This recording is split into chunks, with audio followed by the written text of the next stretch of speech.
Hello and welcome to all the year 10 who are listening and following your coverage on this channel. The topic for this video is Personal Finance Management Part 2. You can access the previous video on Part 1 in the link below.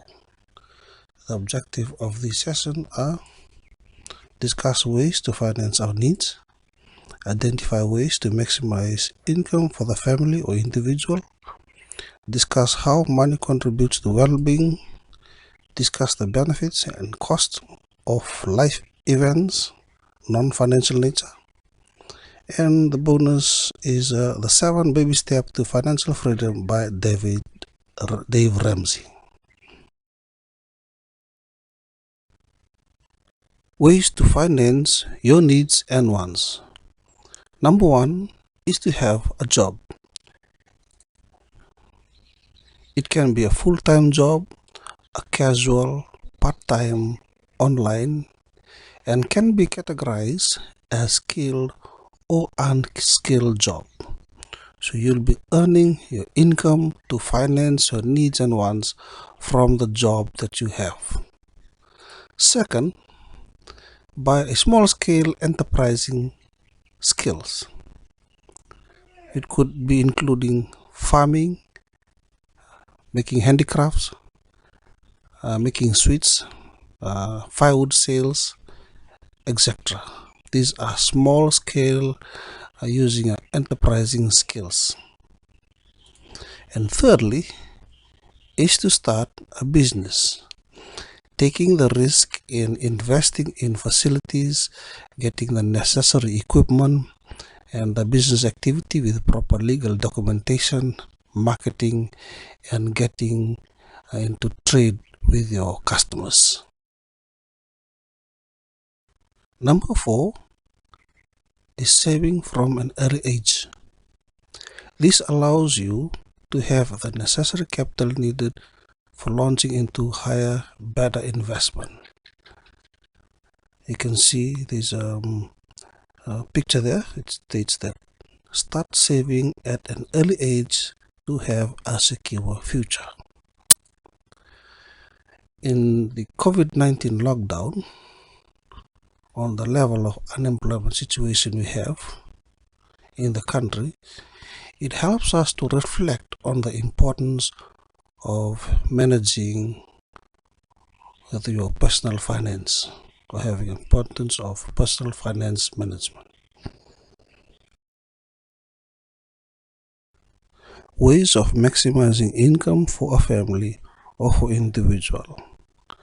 We have a list of items there extracted from your textbook: the sales of farm produce, grass cutting, flower arrangement, babysitting, catering, baking, car wash, decoration planner, tutoring, investing, example fixed deposit or buying of shares. Now there are many more business ideas that are available on the internet. 2 topics that are given there. We have 28 business ideas for teens and 50 best small business investment opportunity in Fiji, both extracted from the internet. Now the next topic is contribution of money to well-being. So we ask the question, what is well-being? Dictionary in the internet states that the state of being comfortable, healthy, or happy. That is well-being. Being comfortable, healthy, or happy. What is financial well-being? When you reach financial well-being, it means you have certain level of security, enough money to meet your needs, whatever those needs may be. When you are financially well, you have enough money to make the choice that will allow you to live an enjoyable life. So that is the contribution of money to your well-being. So money has an influence on the level of your security, on meeting your needs, and live enjoyably with a decent standard of living. In a textbook, you will be having those list of items. It says better education, better job, better salary, able to satisfy the luxury goods and services, planning for investment, reward, forego public transport, and have your own vehicle, improve a person's standard of living, able to afford your own home if renting, or being staying with extended families, having comfortable lifestyle, example, having a housemaid. So in this pyramid, we have financial ignorance right at the bottom, we have financial anxiety, and then we come up, we have financial maturity, we have some financial planning going on, and then we have financial pride, and right on the top, we have financial well-being, where you are satisfied and you are at a level of security, meaning not worried about anything, and you're able to meet everything that you need and live an enjoyable life. Benefits and cost of non-financial nature. Non-financial events are social or life events that happen with or without proper financial planning. The benefits over there are family reunion, more entertainment. You have a social gathering. The example given there is birthday party. Now on to the last part of our notes, the cost. This is referring to non-financial events. Now, saving is used on non-financial events. That means whatever you have saved has been used up on the social gathering, which are non-financial events. Gist dies out, meaning something that is important now fading away. For example, you're saving for something, now it has deteriorated because of non-financial events that usually occur, for example, social gatherings. Next one is it becomes a waste of time and effort. Now you're always saving, you feel that it's now become a waste of time and effort when you do spend them on those social gatherings. At times allocated money is not forwarded to the next year's occasion. So especially if there are events that happens every year. So whatever left from this year's occasion is not saved for the next year occasion. Maybe you have used for some other purposes. Next one, failure to organize current year with previous year styles. So therefore you might have changed your venue or change some programs, which might lead to more expenses or that not similar to last year. Last one, get to remain cautious. So it says there, don't count your chicks before they are heads.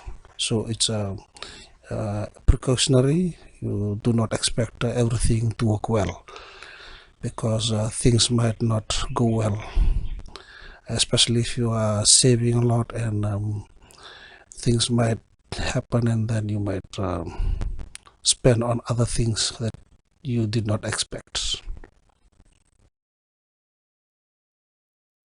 Now for the bonus for this session, we have 7 baby steps by Dave Ramsey. The first one is to have an emergency fund. Most people, when something happens, they need some money, then they go out and borrow from other people. If you have an emergency fund, you do not need to go out and borrow because you can just use that emergency fund. Normally $1,000, that is for any emergency that happens. Step number 2 is to try and pay off all the debts. Normally we start from the smallest. It says there, except for the house. So you start from the smallest. These are referring to hire purchase and motor vehicle. So you start from the smallest debt and you work your way up to the bigger debts. This will allow you to go out of debt. So the main aim in step number 2 is to not enter into debts. Once you have that, whatever you have to make, any other purchase that you make, you have to make it by cash. If you can't pay it on cash, then do not enter into the transaction. Step number 3 is to save for 3 to 6 months of expenses for emergency. So you should accumulate the step number 1, the $1,000, to your normal expenses up to 6 months, 3 to 6 months. Why? This will allow you, in case if you go unemployed, this will allow you to have enough money to look for another job, or the transition that you will take to look for another job, or to go and be comfortable in a place where you are unemployed. Step number 4, invest 15% of your income for retirement. So once you have step number 1, number 2, number 3 can all take place at the same time, or step number 2 is very important in order to achieve the rest. Now when you come to step number 4, you start saving. Step number 5, save for college for the children. Now that we know that students are taking up a student loan, and once they finish college, they start their job with a lump sum of a loan that they have taken. So this will help them avoid student loan, or what we call TELS. The last part there, number 6, to pay off your house or the mortgage. Once you pay off the mortgage, you have all your income available to build your wealth, and you can give freely.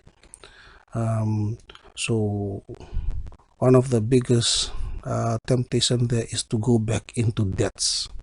Now step number 2, the main purpose for step number 2 is to get out of debts. So this is one of the teaching of one of those successful financial advisor that gives the 7 baby steps to financial freedom. So that's a bonus for this session. That brings us to the end of the session. This will be available on YouTube. You can subscribe and like and subscribe, and share it to your friends. And thanks for watching. Hope to see you again. Goodbye.